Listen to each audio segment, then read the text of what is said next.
Bueno, y desde el 2007, año 2007, la Organización Mundial de la Salud declaró que el 25 de abril es el Día Mundial contra la Malaria. Justamente el día de hoy vamos a conversar con nuestra siguiente invitada acerca del tema.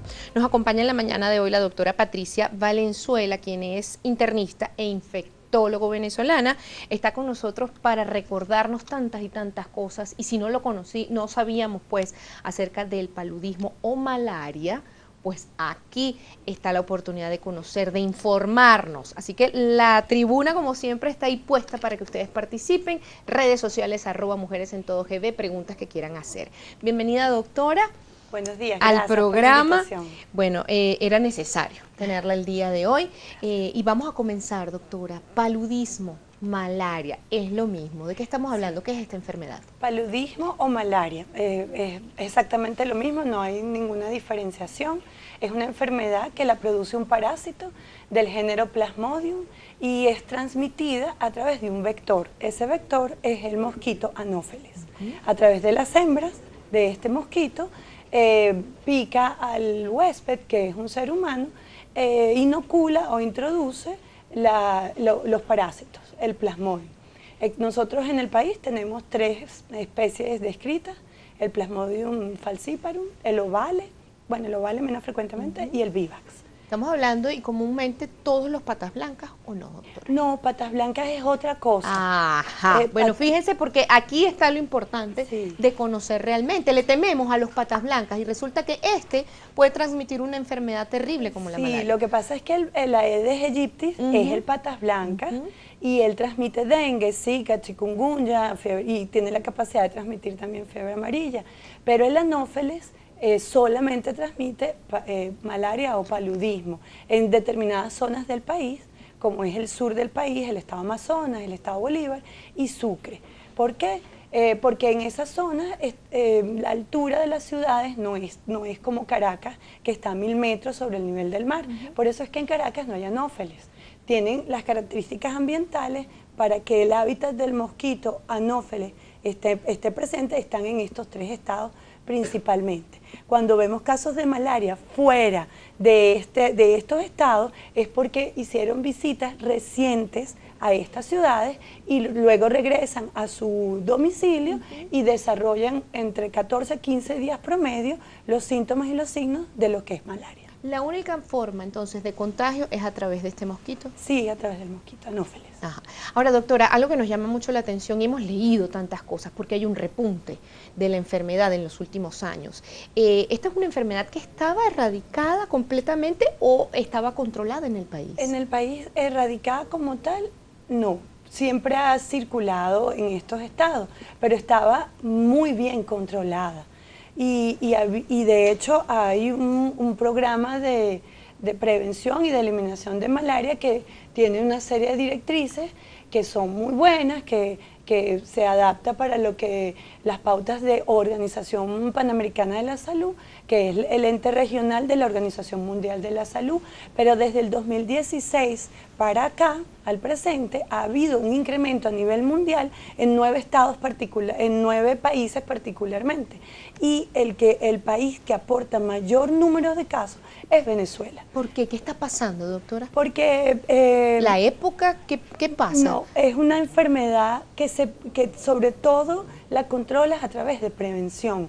Entonces, primero eliminas los mosquitos, eliminas los criaderos, educas a los ciudadanos para el uso de repelentes, que en las viviendas existan las mallas o los mosquiteros, y los mosquiteros que están impregnados de insecticidas, el uso de insecticidas. O sea, son una serie de medidas preventivas que son las que garantizan el control de esta enfermedad, además de la erradicación del vector, que es fundamental porque es quien transmite el parásito.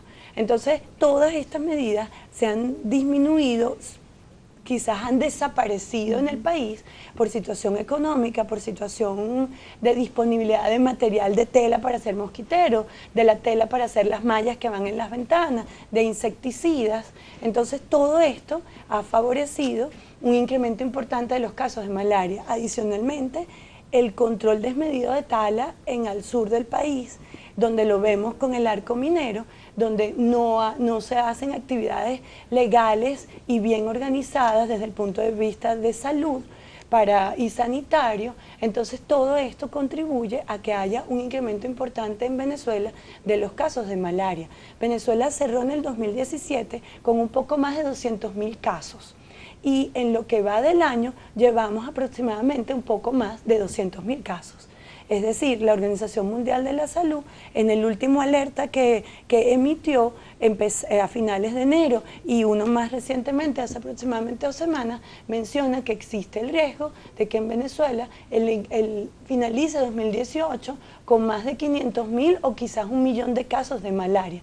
Algo inédito, y somos el único país del mundo que aporta casos de manera importante, porque a nivel global la prevalencia y los nuevos casos de malaria han disminuido de manera importante. No, es alarmante, sin duda alguna, doctora. Después de Venezuela, ¿es el que ocupa la posición número 1? ¿Después quién viene? Es uno de los países que aporta más. Está Brasil, que es el otro porque obviamente tiene una selva muy vasta. Sí.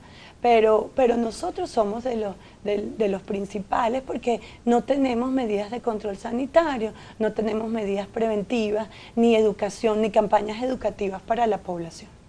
Doctora, ya que está hablando acerca de la prevención, que vamos a ahondar en esas normas, en esa toma de conciencia de lo que nosotros podemos hacer desde casa, pero una de las cosas que también se ha hablado en los últimos meses acerca de la presencia de una vacuna.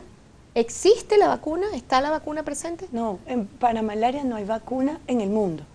Uno de los grandes investigadores con respecto a este tema es el doctor Elkin Patarroyo, que es colombiano, pero que nunca ha tenido un éxito porque elaborar vacunas y sobre todo para Plasmodium no es fácil porque es un parásito intracelular, es decir, un parásito que entra a las células del organismo. No hay vacuna para malaria, no hay vacuna para paludismo, ni en Venezuela ni en el mundo. Ahora, doctora, entonces, ¿qué podemos nosotros hacer desde casa? Nos hablaba de mosquiteros, pero entonces también sabemos no hay telas en este momento, tantas y tantas cosas que se hacían. Hoy en día, pues, carecemos de ellas. ¿Qué podemos hacer nosotros desde casa, desde lo más sencillo? Uno tiene que enseñar incluso a sus hijos, ¿verdad? El uso de los insecticidas, de los repelentes, pues realmente lo que se usa sobre el cuerpo humano son repelentes. Existen repelentes para niños, existen repelentes para adultos. En estas zonas que mencionamos, el uso de mangas largas y pantalones largos, yo sé que son zonas calurosas, pero pueden ser de colores claros y de tela tipo algodón o de tela más ligera, como para disminuir las zonas expuestas para que el mosquito pues haga su agosto. La colocación de las mallas en las ventanas, rociarlas con este mismo repelente, aleja a los mosquitos. También están esas lámparas que eliminan todos los insectos voladores, también puede contribuir. El uso cuando almacenamos agua en el país, en líneas generales, hay un problema importante con la llegada del agua a los hogares. Sí. Y el almacenamiento del agua también se debe informar. A veces estas medidas son sobre todo dirigidas a lo que es el Aedes aegypti, pero también nos puede ayudar. Y es que uno debe porque el mosquito se forma de la misma manera, más sea o menos, cual sea el que sea, ¿no? Exacto. Entonces lo que queremos es que el agua esté tapada, mover el agua. Parece mentira, pero moverla o cambiarla de envase también disminuye la posibilidad de que crezcan mosquitos. Básicamente, pues esas son las medidas que podemos hacer. Cuando vayas a zonas hiperendémicas donde hay muchos casos o un riesgo elevado de transmisión a través del mosquito, del anófeles, pues buscar asesoría en el pediatra infectólogo, en el internista infectólogo, que de repente pueda indicar una profilaxis. Un tema importante es que la malaria es una enfermedad infecciosa grave, pero que tiene tratamiento, que cura a la persona. Si se hace exactamente, sí, con su tratamiento. Se cura con su tratamiento. Ahora, doctora, ¿cuáles son esos síntomas que no los hemos tocado? ¿Qué comienza a sentir el paciente? Porque a lo mejor, bueno, te picó uno de estos mosquitos, de estos zancudos, y a veces no lo sabe sino cuando ya la enfermedad está avanzada? ¿Qué comienza a pasar en el organismo?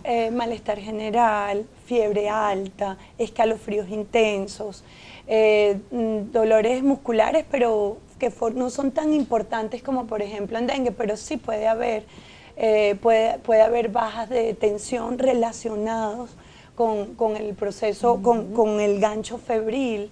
Y el problema aquí es que los signos y los síntomas de inicio son muy parecidos a dengue. Ajá. Entonces hay que hacer un diagnóstico diferencial, pero lo más importante es el interrogatorio.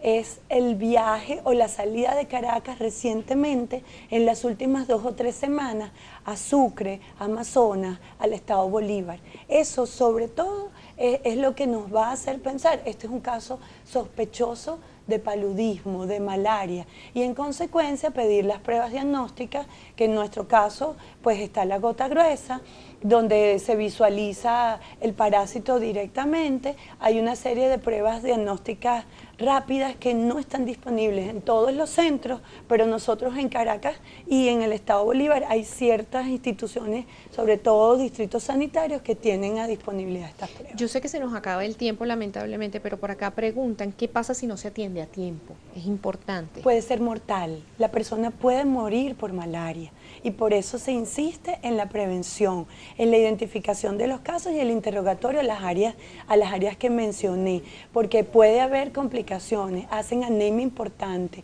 disminución de las cifras de plaquetas, en consecuencia puede haber sangrado, puede haber problemas cerebrales, convulsiones.